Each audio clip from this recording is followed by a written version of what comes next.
Naka-video ka? Oo.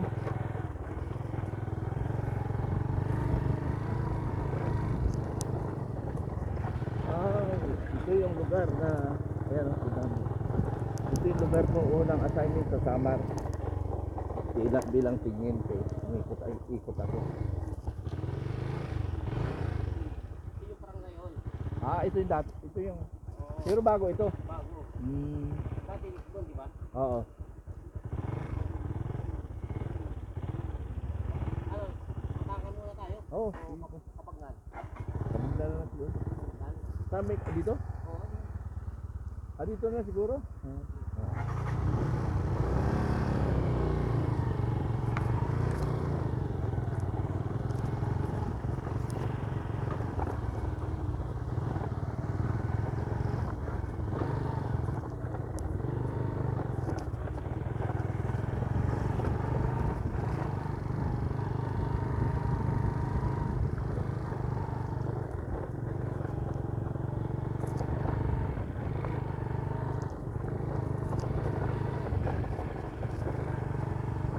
Bulan yung mga bundok.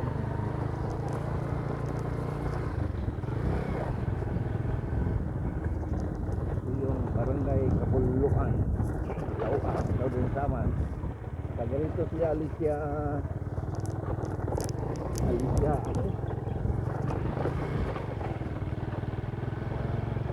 Antay dito.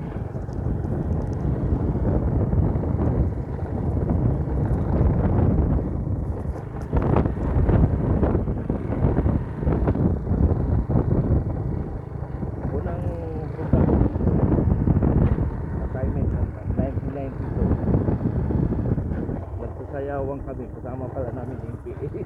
Ngayon ko lang nalaman MPA pala kasama namin. Hindi lang nakikialam MPA kasi nirespeto na lang ang kapitan, kaya wala nangyayari sa amin.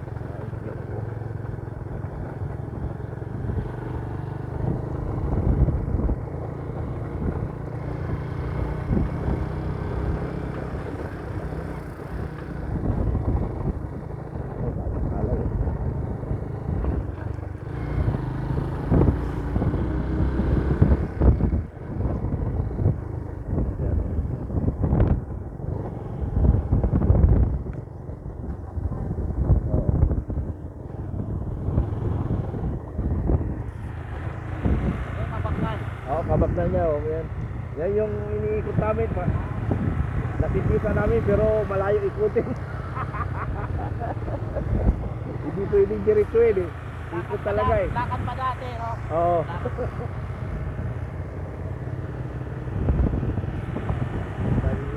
Dati dito.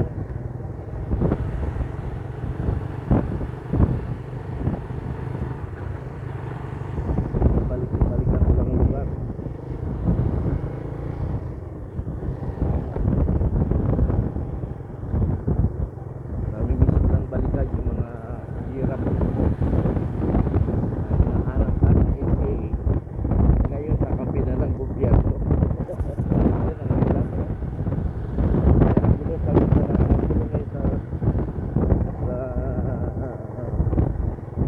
Government dahil ang na-train nila sa cross-train nila sa mga kabayan bilang isang sinungaling. Dati doon, puro lakad natin ito, walang sakay dito noon. Bawat lakad. Ano? Batangan. Si Batangan? Oo, Sityo. Kasi Batangan na lang tayo. Barangay Pagil doon, yung pinakintro. Oo. Yaban. Yan Yaban dito. Wait.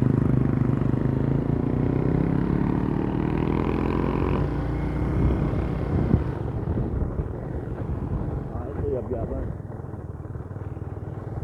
Dami yung pay dito dati no. Pay dito na. Ano yan? Ito yung Yaban. Kapag nga, pero walang lusutan pa ganun. Dito.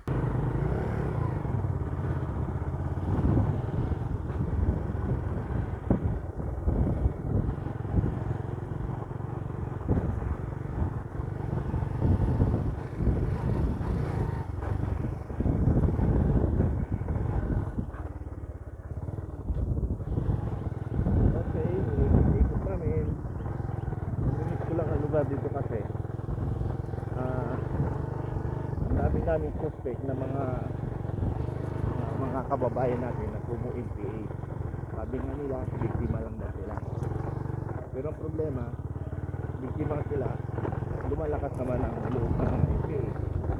Alam niyo sa totoo lang mga kababayan, ang solusyon para mawala ang NPA, una, kung sa usapan ng NPA, barangay captain.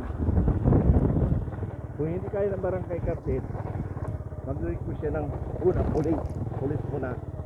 Kung kaya ng pulis. Pag hindi kaya ng pulis, sundalo na. Yun yung pinakasolusyon.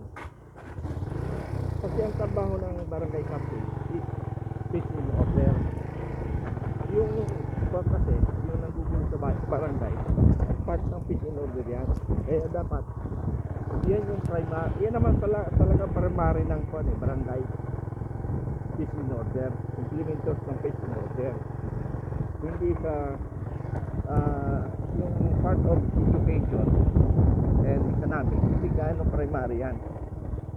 Ang primary talaga ng barangay is peace in order. So dapat ang barangay talaga ang magmamanage sa peace in order. Ganun sana ang gagawin ng gobyerno. Pero hindi eh. Hinayaan lang ang sundalo na peace in order, which is mali. Kaya nga nasasawag ng mga NPA militarisasyon. Kasi hindi nga tama na sundalo ang kikilos. Dapat taong bayan ang kikilos o barangay.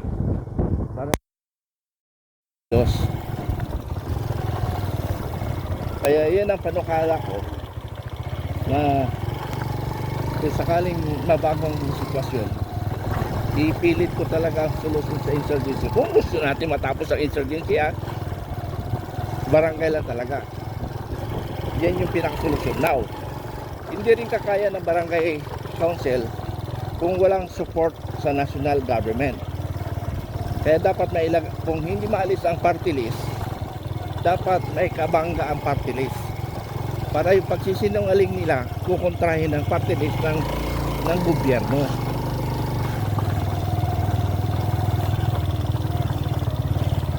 Ganun ang gagawin dapat.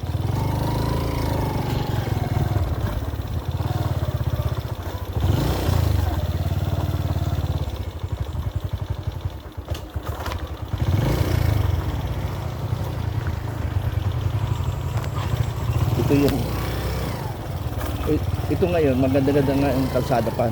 Dati noon, nahirap talaga ako noon dito. Nai-service ako noon bilang isang commander. Alam niyo ba ang service ng bilang commander dito noon? Motor. Ito nga yun. Talagang putik-putik.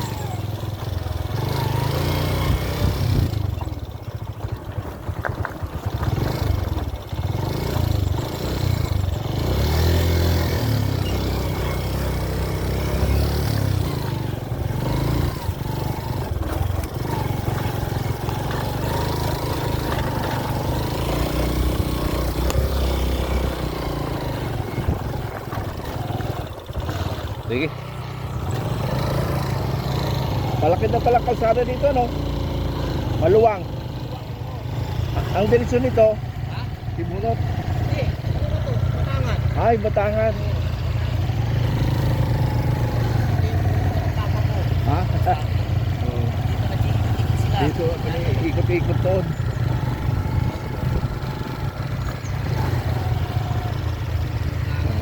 Yan. Tayo matulong. Oo. Ito, ang area namin ngayon lang na may kalsada ito, no? Lakad na talaga.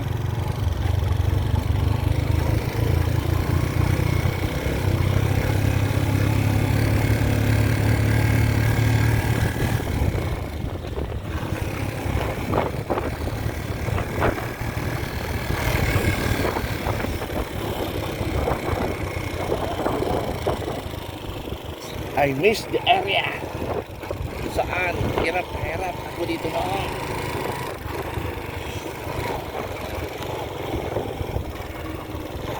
Welcome. Batangan, no? Bilangan na ng Batangan. Elementary. Oo, yan, oh. Dati, wala pa. Walang madaan. Hindi ko na ma-recall nga itsura eh. Kasi noon, puro kubo lang nakikita ko noon eh. Dati, puro kubulay, no? Oo, kubo lang nakikita ko eh. May mga bato na. Yung daan, malit pa, eh, no? Oo. Ayun, tingnan mo. Hindi, maliit pa nga eh. Tao lang dumadaan. At yun nga, tambayan nila. Oo. Malapit na.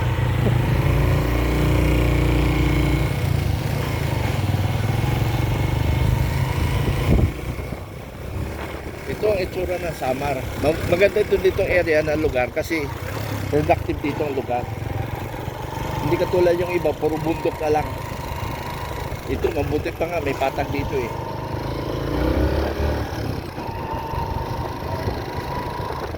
Di Batangas.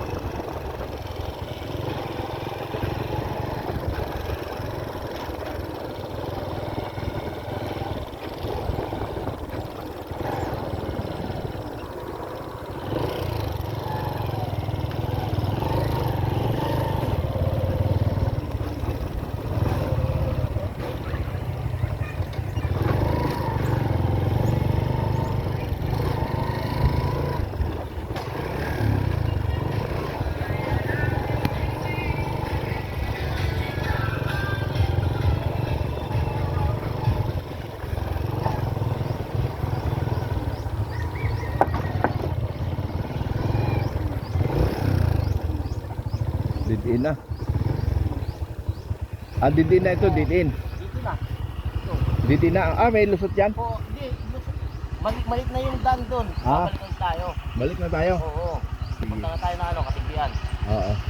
Hindi yung yung Batangan. Paikot lang naman ito, di ba? Oo. Ay, ang dati kong mga area dito, Santo, mga 90.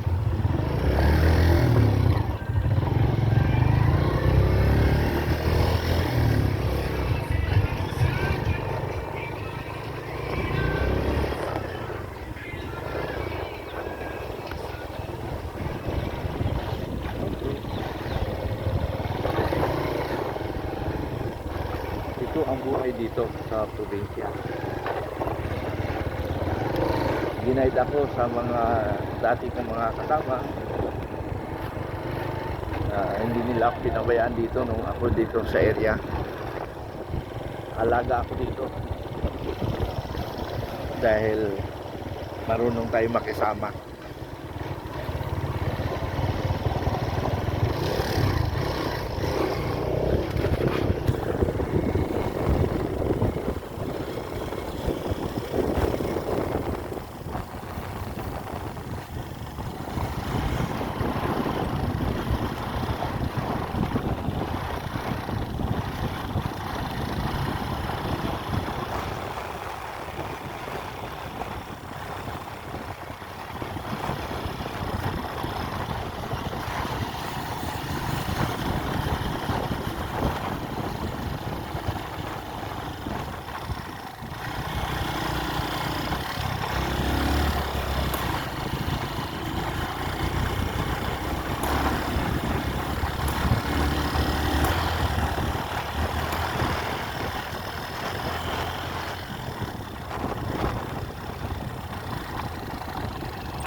Ang simunot, ay tunalo. Hindi na rin marikol ah.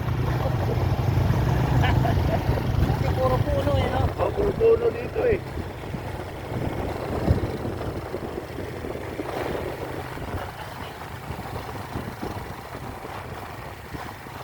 Wala ka rin ako makakilala dito eh.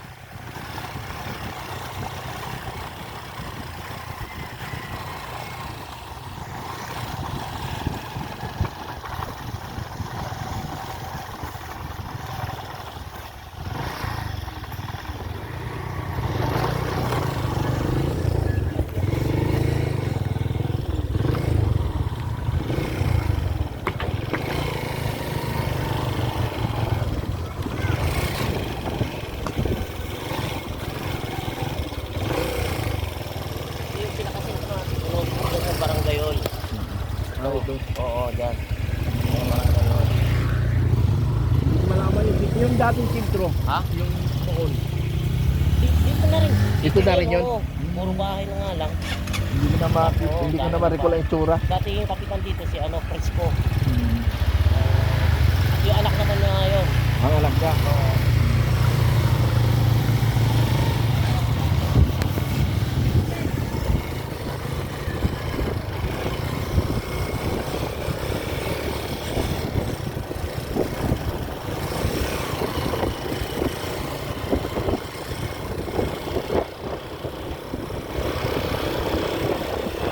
Ito mga lupat na ito. Panahon namin. Nakakatakot. Iisip mo ikwento. Dito kami sa diyan banda yata yung kabilang bundok na yan. Yan yung kwento namin noon. So pag nandito kami sa noon, yung panahon namin, lagi kami talaga on alert. Iisip namin palagi may kalaban. Ang hirap. Tapos ngayon, yung NPA, nandun. Kapag ang national government ng NPA, ano ba yung nangyari sa Senado? Ang information sa Senado, ang information sa Senado, ang atake sa Senado, Magdalo at saka NPA. Tingnan mo, Magdalo at saka NPA na pinapunuan ni Lieutenant Senior Grade Aliano at saka ni Lieutenant Senior Grade Trillani. Sila yung may pakala na tutukin ni Senator Bato na nakita nyo naman sa video, talaga pilit na tutukin ang Senado.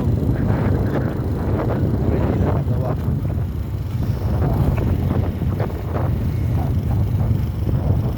Kaya ikaw, Atty. Makita, ayusin mo lang. Prepare lang tayo. Yung tama lang kung mag-drastic na minutos ay always gagawin. Yung kaso naman yan, yung problema na yan is part of political. Dito lang sa atin sa Senado na masyadong politika. Magnanakaw na nga, masyadong mainintindi yung magnanakaw. Hindi pinag-usapan yung economic development ng ating bayan. Kaya yun. Now, sa sunod na administration, magiging kwan. Nandiyan pa rin ako sa anti-corruption and anti-communism. Habang ako'y nabubuhay, anti-corruption and communism pa rin ako.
ito. Oo.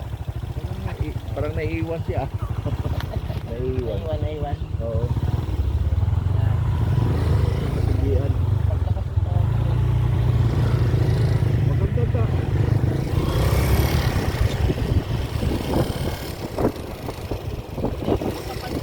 Ayan, Palmira. Oo, sige na lang. Pero dito rin ang labas nila. Dito rin lumalabas. Oo.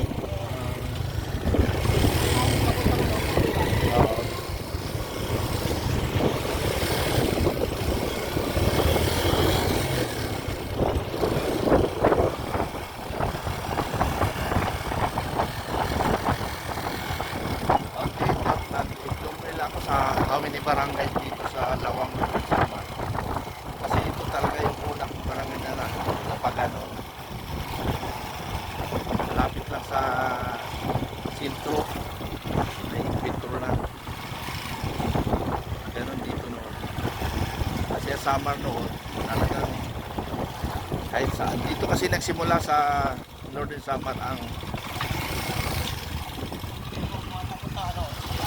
High school. sa high school ng Katigbihan. Katigbihan, oo. High school na. High school yun. Kalkot yan. Kasi alam ko improve ang Katigbihan eh. Oo. Kaya lang yung barangay na napagiwan. Oo. Oo. Hindi makundi din mga bata. Tayo. Oo.